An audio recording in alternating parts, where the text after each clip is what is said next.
السلام علیکم ورحمت الله وبرکاتہ. زه تاسو سره حسن شاهد یو ځل بیا پښتو ټک یوټیوب چینل تاسو په خدمت کې حاضر یم.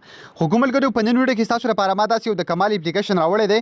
که تاسو چیرته غواړئ چې د یو چا آی ډي معلوم کړئ چې آیا دا فیک آی ډي ده که دا ریل آی ډي ده، یا تاسو سره یو تصویر وي او تاسو غواړئ چې هم هغه تصویر په شان نور تصویران په خپل موبایل کې ډاونلوډ کړئ، نو هغه به تاسو د دې اپلیکیشن په مدد سره کوئ.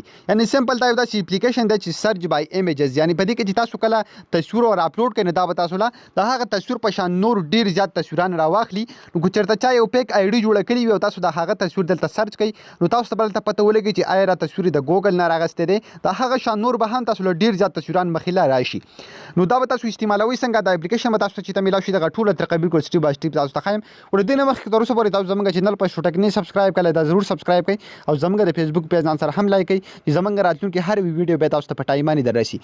نو فرست اف ال به تاسو په خپل موبایل کې دا اپلیکیشن ډاونلوډ کړئ. د اپلیکیشن لینک به تاسو ته چې میلاو شي په یوټیوب کې به تاسو ته په ډسکرپشن کې میلاو شي، او کوم ملګري چې فیسبوک کې زموږ ویډیو ګوري نو د ویډیو د پاسه یا لاندې به کمنټ کې به تاسو ته لینک میلاو شي. سمپل هم د هغه ځای نه تاسو دا اپلیکیشن په خپل موبایل کې ډاونلوډ کولی شي. کله چې هم تاسو دا اپلیکیشن په خپل موبایل کې ډاونلوډ کړئ، تاسو انسټال کړئ، سمپل دا به دغه رقم اوپن کړئ. تاسو له سایټ دلته یو آپشن درکړی، تاسو ته ښکاري دا 3 لاینز. تاسو به څه وکړئ، سمپل هم په دې 3 لاینز باندې به کلک واخلئ. کله چې هم تاسو په دغه 3 لاینز باندې کلک واخلئ نو دلته تاسو له لاندې یو آپشن درکړي، زه تاسو ته ښیم سرچ بای ایمیجز. دلته چې کله هم تاسو کلک واخلئ نو تاسو ګیلري به تاسو ته اوپن شي. تاسو به د خپل ګیلري نه هغه تصویر راواخلئ کوم تصویر چې تاسو دلته سرچ کول غواړئ. نو فرست اف ال به تاسو څه وکړئ، که تاسو د یو چا آی ډي معلومول غواړئ نو تاسو به د هغه د پروفایل تصویر سیو کړئ، یا که تاسو سره د بل چا اکټر تصویر دی یا داسې د بل یو شیز تصویر دی، د څه بیکګراوند تصویر دی، او تاسو غواړئ چې هماغه شان نور مختلف تصویران په خپل موبایل کې ډاونلوډ کړئ نو هغه به تاسو دغه رقم کوئ. کله چې هم تاسو ته سایټ په دغه آپشن باندې کلیک کړئ، تاسو دغه رقم تاسو په ګیلري کې چې څومره تصویران دي ټول به تاسو ته شو شي.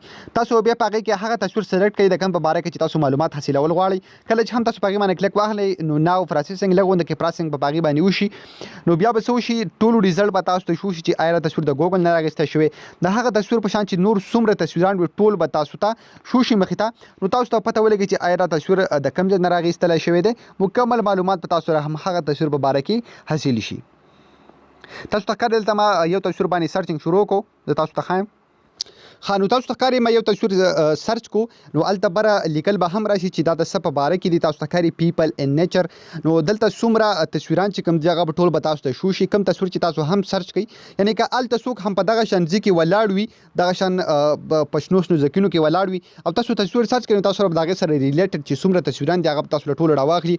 که تاسو په دې کې هر یو شي سرچ کړئ، مطلب تاسو په دې کې دغه شان مختلف ځناورو تصویران سرچ کړئ یا داسې بل څه، نو هغې ټول ریزلټ به تاسو دلته شو شي او د هغې سره چې یو شان د هغې سره ریلیټډ څومره تصویران دي نو ټول به تاسو ته راواوړي.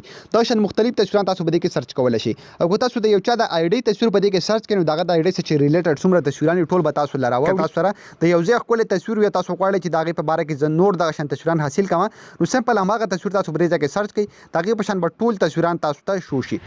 نو خو ګورو دا د نن ویډیو که تاسو دا ویډیو خوښ شي دا ویډیو د خپلو ملګرو سره شیر کړئ او موږ به خپلو دعاګانو کې ضرور یاد ساتئ. د الله په امان.